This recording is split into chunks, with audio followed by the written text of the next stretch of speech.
ರಾಮನಗರ ವಿಧಾನಸಭೆ ಬೈ ಎಲೆಕ್ಷನ್ಗೆ ಬಿಜೆಪಿ ಅಭ್ಯರ್ಥಿ ಫೈನಲ್ ಆಗಿದೆಯಾ?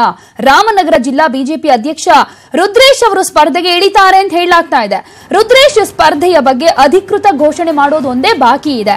ಬೆಂಗಳೂರಿನ ಬಿಜೆಪಿ ಕಚೇರಿಗೆ ಬಂದು ಯಡಿಯೂರಪ್ಪ ಜೊತೆ ಚರ್ಚೆಯನ್ನ ಕೂಡ ಮಾಡಿದ್ದಾರೆ.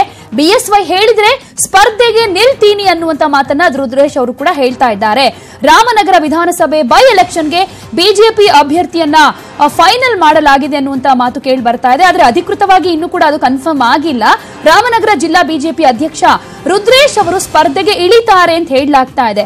ಈ ಕುರಿತ ಹಾಗೆ ರುದ್ರೇಶ್ ಸ್ಪರ್ಧೆಯ ಬಗ್ಗೆ ಅಧಿಕೃತ ಘೋಷಣೆ ಮಾಡೋದೊಂದೇ ಬಾಕಿ ಇದೆ. ಬೆಂಗಳೂರಿನ ಬಿಜೆಪಿಗೆ ಕಚೇರಿಗೆ ಬಂದು ಯಡಿಯೂರಪ್ಪ ಅವ್ರ ಜೊತೆ ಚರ್ಚೆಯನ್ನ ಕೂಡ ಈಗಾಗಲೇ ರುದ್ರೇಶ್ ಅವರು ಮಾಡಿದ್ದಾರೆ. ಬಿಎಸ್ವೈ ಒಂದು ಸಲ ಓಕೆ ಅಂತ ಹೇಳ್ಬಿಟ್ರೆ ನಾನು ಸ್ಪರ್ಧೆಗೆ ನಿಲ್ತೀನಿ ಅನ್ನುವಂತ ಮಾತನ್ನ ಹೇಳ್ತಾ ಇದ್ದಾರೆ. ಅಂದ್ರೆ ಅಧಿಕೃತ ಘೋಷಣೆ ಮಾಡೋದು ಒಂದೇ ಈಗ ಸದ್ಯಕ್ಕೆ ಬಾಕಿ ಇರೋದು.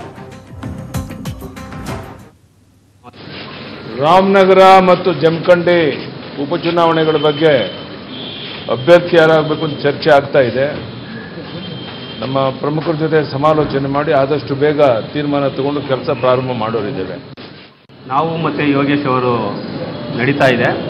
ನಾವು ಯೋಗೇಶ್ ಅವರಿಗೆ ಅಭ್ಯರ್ಥಿ ಮಾಡಬೇಕು ಅಂತ ನಾನು ಕೂಡ ಅವ್ರಿಗೆ ಹೇಳ್ತಾ ಇದ್ದೀನಿ.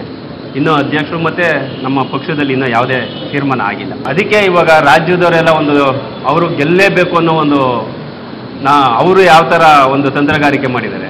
ರಾಜಕೀಯದಲ್ಲಿ ನಾವು ಕೂಡ ಒಂದು ತಂತ್ರಗಾರಿಕೆ ಮಾಡಬೇಕಲ್ಲ. ಹಾಗಾಗಿ ಯೋಗೇಶ್ ಅವರು ಮತ್ತು ನಾವು ಇಬ್ಬರು ಸೇರಿ ರಾಜ್ಯದವ್ರು ಏನು ನಿರ್ಧಾರ ಕೊಡ್ತಾರೋ